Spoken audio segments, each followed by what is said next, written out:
She told me she was overthinking our relationship while sleeping in another man's hoodie. She used to sleep in my t-shirts. She'd steal the softest one, the one with the fading college logo, and scrunch it under her chin like a kid with a security blanket. Somewhere around month 11 of living together, the shirt stopped migrating to her side of the bed. Instead, there was a hoodie.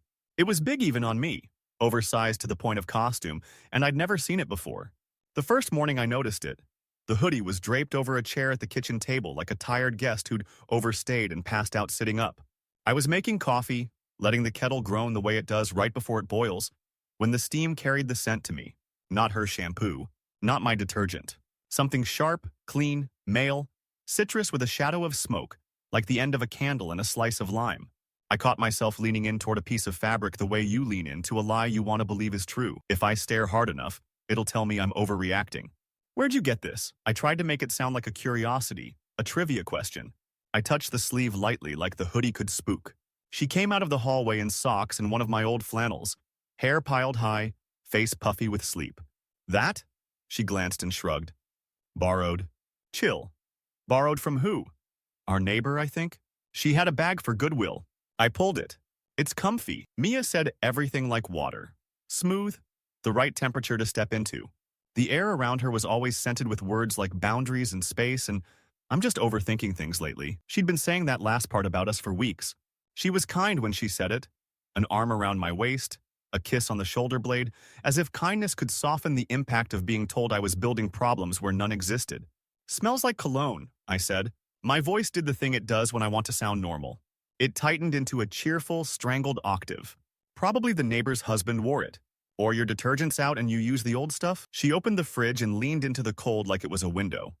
Do we have oat milk? I let it go. I told myself the scent could be anything. Room spray, a phantom from the hallway, the ghost of a prior owner's date nights. I put coffee in front of her, and the hoodie watched us from its chair, its arms slack and reaching. We ate toast. She laughed at a video. We were ordinary. Hey, she said as I was rinsing plates. About last night. I know I went to bed early and we didn't really talk. I'm just in my head, overthinking. I don't want you to feel shut out. I don't, I lied, and rinsed harder. If you asked me to locate the moment it started, I'd flip between 2 points, the smell in the hoodie and the way Mia had begun to narrate me to myself. You're anxious. You spiral. You build a case out of dust. She wasn't cruel about it. She was precise. She'd say, you do that thing where you look for patterns. And because I do look for patterns, I'm an analyst by trade, I can build out a forecast from 3 bad data points and a gut feeling. It was easy to nod along. I learned to mistrust the itch at the base of my skull because it was probably just a story I was telling. I learned to translate the itch into silence. The hoodie multiplied over the next week. It hung on new hooks like it lived here. It acquired a spot on the couch, folded neatly, which is how I found the little paper in its front pocket. A receipt from a laundromat 3 neighborhoods over, time-stamped at 10:13 p.m. The name scrawled in the customer line looked like a rushed signature, Owen H. The H was a highway of ink.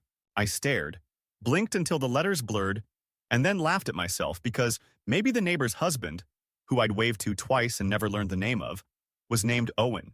Maybe the paper had stuck, static and dumb, during the donation bag shuffle.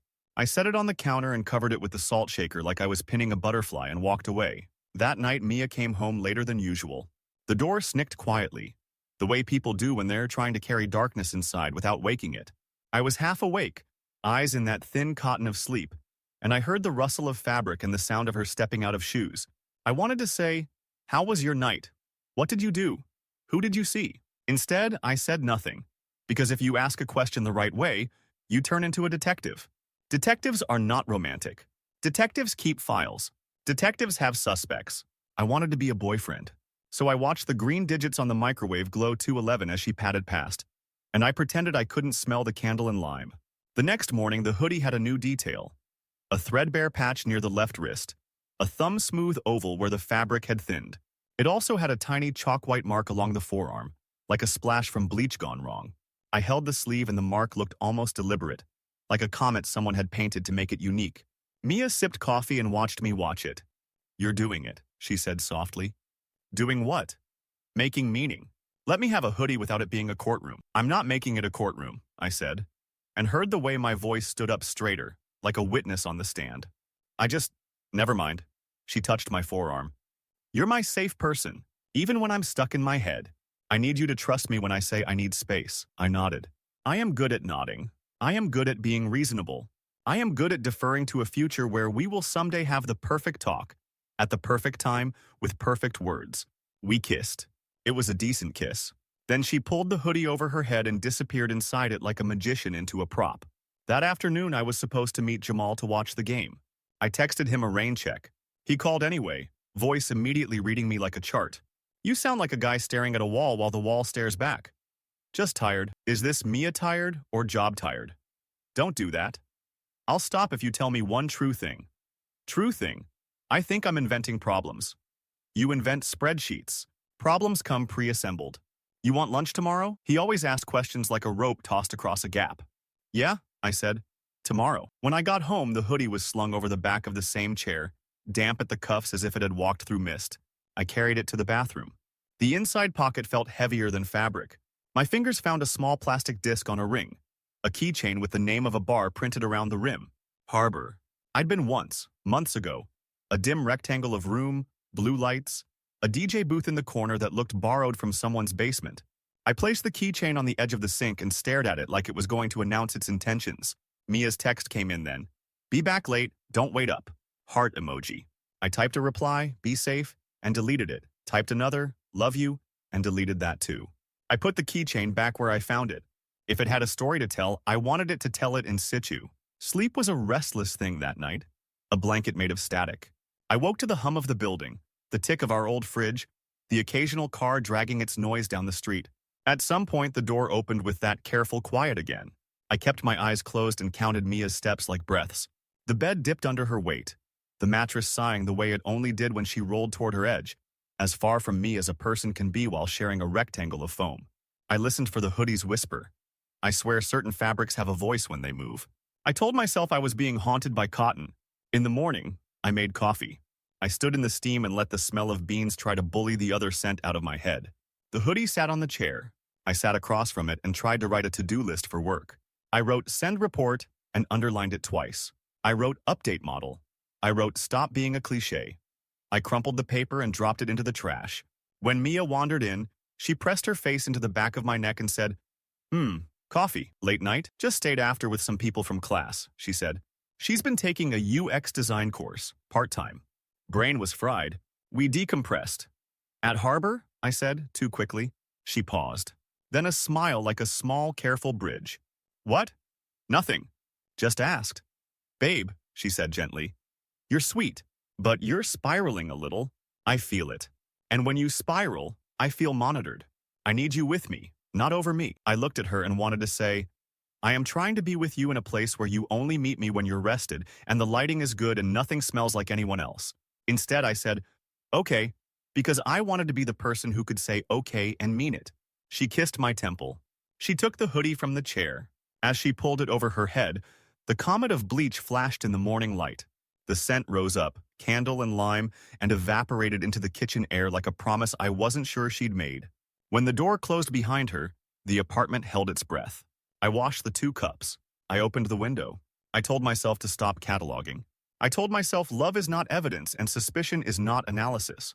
And then, almost without thinking, I picked up my phone, opened the door camera app I'd installed months ago for package thefts, and checked whether it still had cloud storage enabled. It did. I didn't arm anything new. I didn't move a lens. I just let the app sit there like an uneaten thought. If you're looking for a villain in this first chapter, make it the hoodie. It's easier. Make it the fabric that came into our kitchen and dangled its sleeves over the edge of my patience and taught me that you can be told you're overthinking while your body knows exactly how much weight an object has when it's draped in your home. I wanted to be wrong so badly I almost succeeded. But the nose is a stubborn instrument.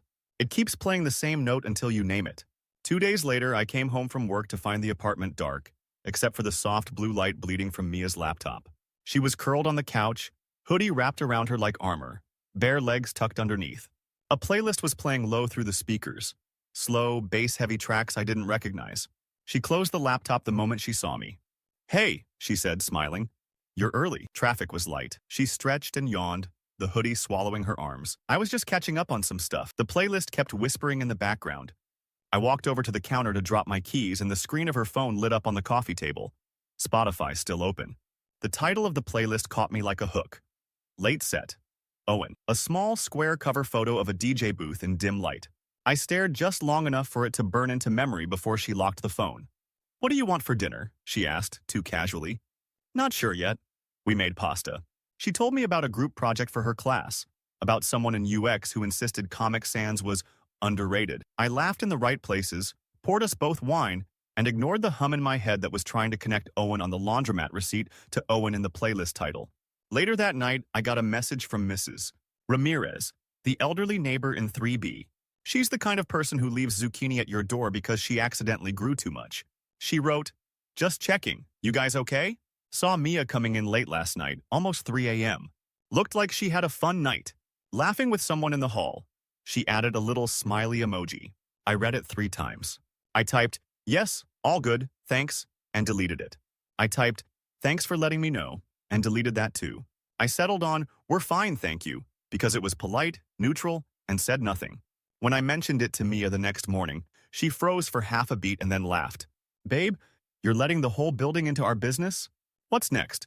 "Security checkpoints in the hallway. She just said you were laughing with someone." "Yeah. Probably a classmate walking me to the door." "God, you're doing that thing again." She put her mug down with a quiet thud. "You're reading tea leaves in your own kitchen. I can't live like that." "I'm not. You are. And I get it. You have that analyst brain. You see patterns. But you're my partner, not my auditor. I need to feel safe, not cross-examined." Her words landed in that soft, rehearsed way, as if she'd been building them for days. I hated that they almost made sense. I hated that I could feel the heat in my ears. The shame of possibly being the guy who does interrogate over nothing. That night, while she was in the shower, I checked the front door camera logs. Just for timestamps. Just to see if Mrs. Ramirez had misremembered. There it was. 2:41 a.m. Entry. Mia's silhouette slipping inside. Hoodie hood up. No one else came in, but the frame didn't catch the hallway. I watched the clip twice, my chest tight. It wasn't proof of anything, not in a court of law. Just proof she'd come home late, and in the hoodie. I told myself to let it be. Instead, I started scrolling through Instagram. Halfway down my feed, a video caught my attention.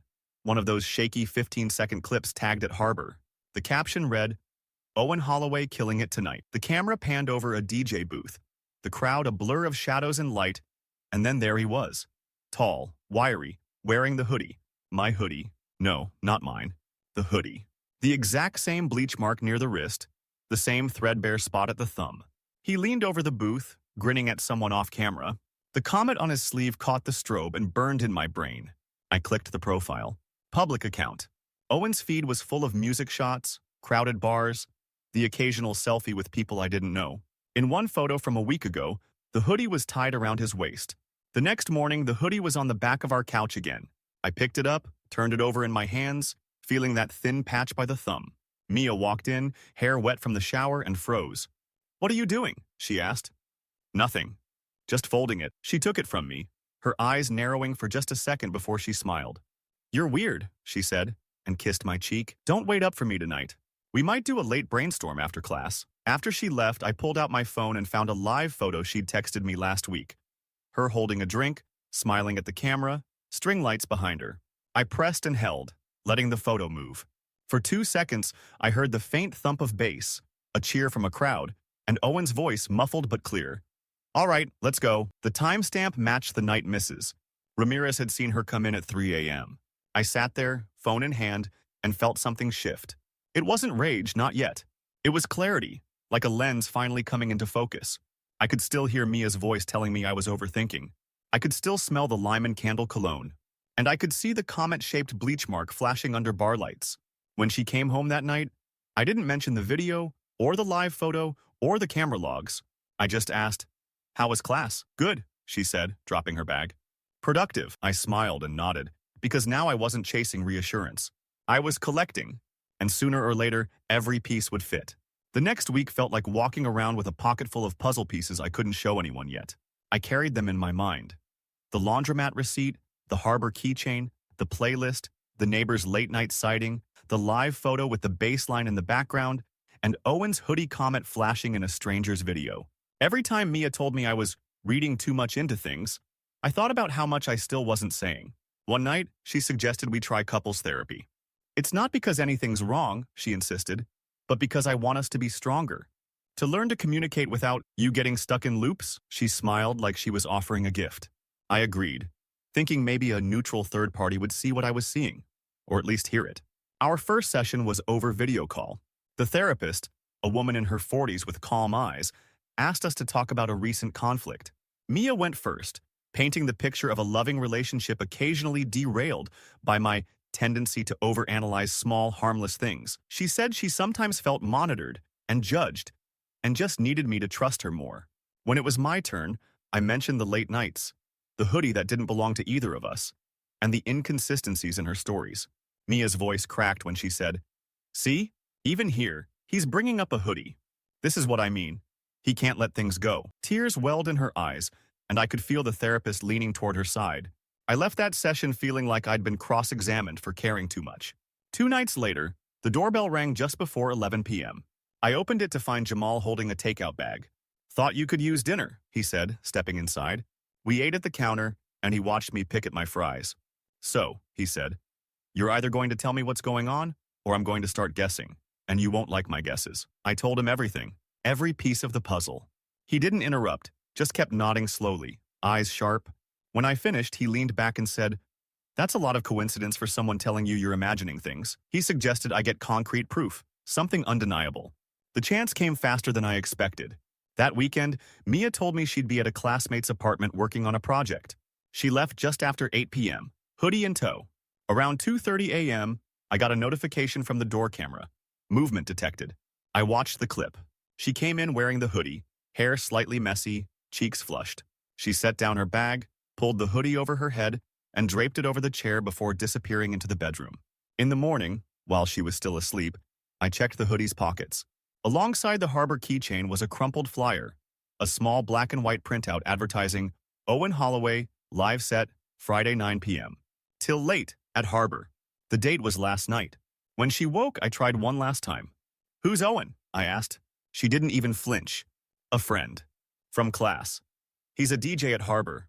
Her eyes narrowed. "So you've been looking him up now?" God, this is exactly what I'm talking about. You're obsessed. It's just a hoodie. It's just a bar. You're blowing everything up. I looked at her for a long moment.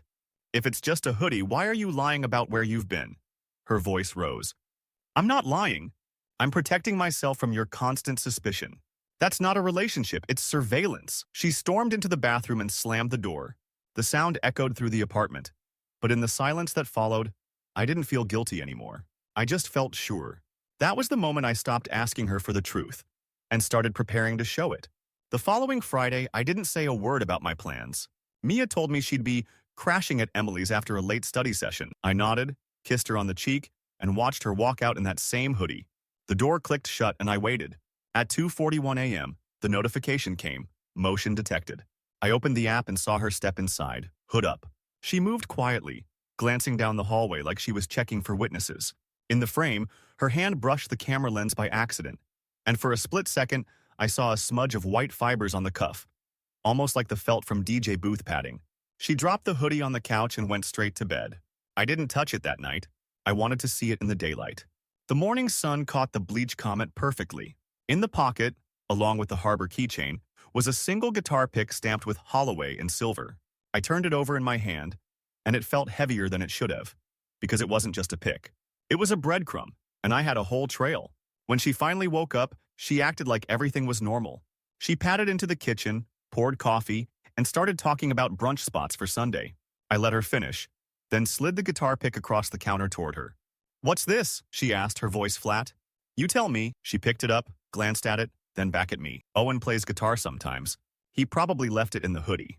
"Why are you—" "Mia," I cut in, keeping my voice calm. "Do you think I don't know where you've been?" She laughed. Too loud, too sharp. "Here we go again. You have no idea how exhausting it is to live with someone who can't stop inventing stories." I almost smiled, because I realized she was still playing the same card. But now I had the whole deck. I didn't argue. I just said, "Okay," and went to get ready for the mediation meeting with our landlord. See, 2 days earlier, Mia had emailed him saying I was spying on her and making her feel unsafe in the apartment. She'd suggested terminating my part of the lease. What she didn't know was that I'd already forwarded him a neatly organized file. Dates, times, camera logs, Photos, receipts, the harbor flyer, and yes, a screenshot of Owen wearing the hoodie with that same bleach comet. That afternoon, in the landlord's small office, it was just the three of us. Mia started first, voice sweet, saying she loved the apartment but felt she couldn't thrive in an environment of mistrust. She used phrases like emotional safety and space to breathe. When she was done, I reached into my folder and slid a printed page across the table. This, I said, is a receipt from a laundromat with Owen Holloway's name. Found in the hoodie she claims came from a neighbor's Goodwill bag. Then came the flyer, the keychain, the guitar pick, the screenshot from the harbor video, the time-stamped camera logs, and finally, a signed note from Mrs. Ramirez confirming Mia's repeated late-night returns with a tall man in a dark hoodie. Mia's face went still. She tried to laugh it off. This is insane, but her voice wavered. I didn't raise mine once. I just let the facts sit there, heavy and undeniable. The landlord cleared his throat. Given what I'm seeing, I think it's best if one of you moves out. Max, since you're willing to keep the lease in your name, we'll proceed with that. Mia opened her mouth, then closed it. She gathered her things without looking at me.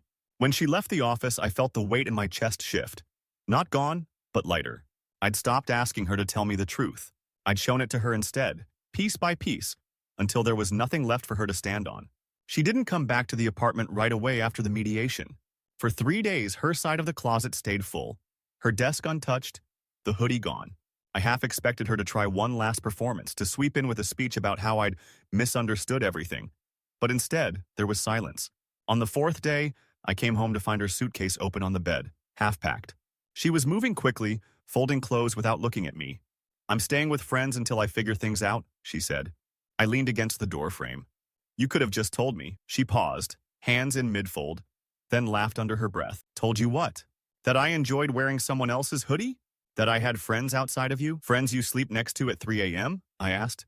My tone was even, almost bored. Her eyes flashed. You're unbelievable. She zipped the suitcase.